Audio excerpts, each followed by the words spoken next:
గిట్టుబాటు లేదు, diesel rate పెరిగి మాకేం జరుగుతుంది సార్? మాకు లాస్ట్ 100 రూపాయలు రోడ్ 150 రూపాయలతోటి మేము పోవాల్సి వస్తుంది.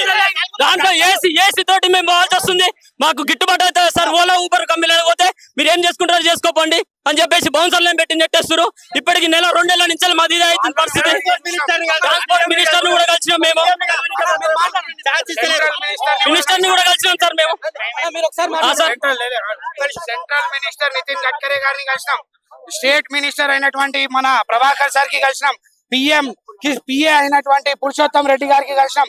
ఇదే ఎలక్షన్ల ముందు ఇదే రేవంత్ రెడ్డి అన్న గారు మన పార్టీకి విజయం వైపు తీసుకెళ్ళండి, మీ హక్కులని నేను సాధించి విజయం వైపు తీసుకొస్తా అని చెప్పి మాకు వాగ్దానం చేసిండు. మా దగ్గర పూర్తి ఆధారాలు ఉన్నాయి. అయినప్పటికీ కూడా మా ఒక సమస్యలు పట్టించుకోవడం జరగలేదు. ఈ రోజు మా చావా బతుక అనేది తేలిపోవాలి.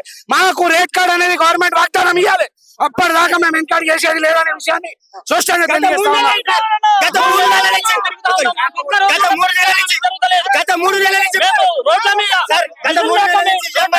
అప్పులు చేసి కట్టాల్సి వస్తుంది. పిల్లలు పోషించలేదు, శక్తి లేదు, పిల్లలు స్కూల్ ఫీజు కట్టలేదు. ఎందుకు సార్ ఇంత దౌర్భాగ్య స్థితిలో 10 లక్షలు కారు కొని 100 150 బుకింగ్లు కొట్టుకుంటే మేము నిజాయితీగా ఉన్నాం, ఆకలితో ఉన్నాం, ఆక్రోషంతో అందుకే వాళ్ళు నిజాయితీ పడలేదు.